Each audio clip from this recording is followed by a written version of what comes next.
Chapter 1. Priorities. Presque Isle, Michigan, June. Ramie. Life is fragile.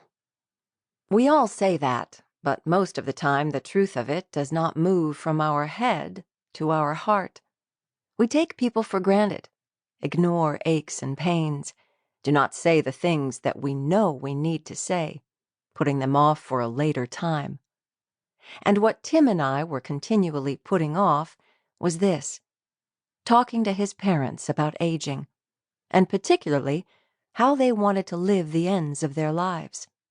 Why was this topic so hard to bring up?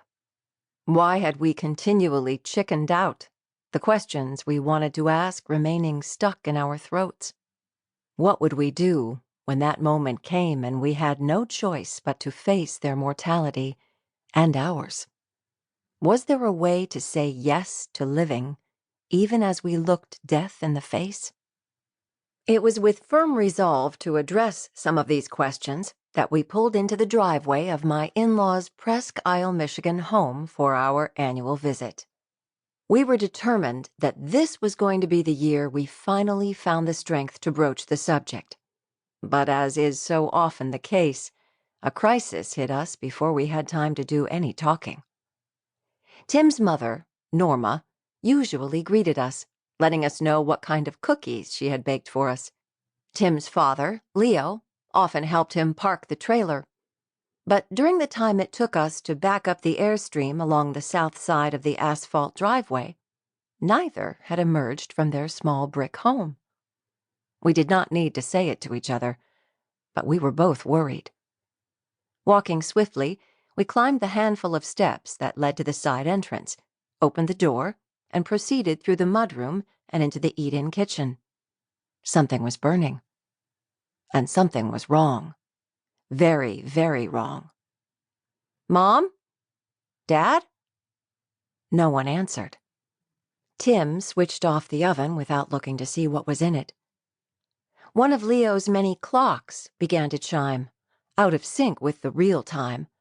Then another, and another.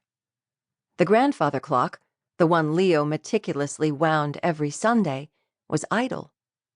A NASCAR event blared from the living room television, but the chairs where Leo and Norma usually sat were empty. We made our way to the back of the house. That was when we saw them in the hall, making their way toward us from the bathroom. At first sight, nothing appeared awry. But then we noticed that Leo was hunched forward, with his arm around Norma's shoulder, his face contorted in pain.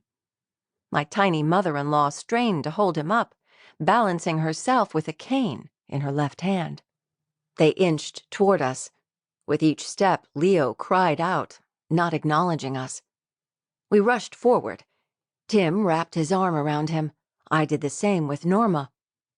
"Mom, what happened? Dad, talk to me. What's going on? When did this happen? Watch the rug. Pick up your feet. Hang on to me. Dad, I got you. Everything is going to be okay. Let's get you in your chair." With Leo whimpering and wincing, we shuffled toward the living room. Quickly, I settled Norma into her chair, but it took more effort and much more time to settle Leo into his. Another clock chimed when it should not have. The television continued to roar. I grabbed the remote, fumbling with it. It was unfamiliar to me. Where was the mute button? Finally, the television went silent. Normally a happy, jovial guy, Leo moaned and, at times, wailed.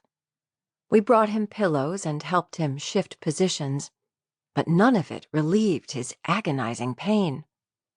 Tim and Norma retreated to the kitchen, where they talked quietly. I hovered near Leo, hoping against hope that I could find a way to make him comfortable. Leo looked up at me and said, "Something is really fucked up." In all my years of knowing him, he had never used such language in my presence. Those few words told me all I needed to know.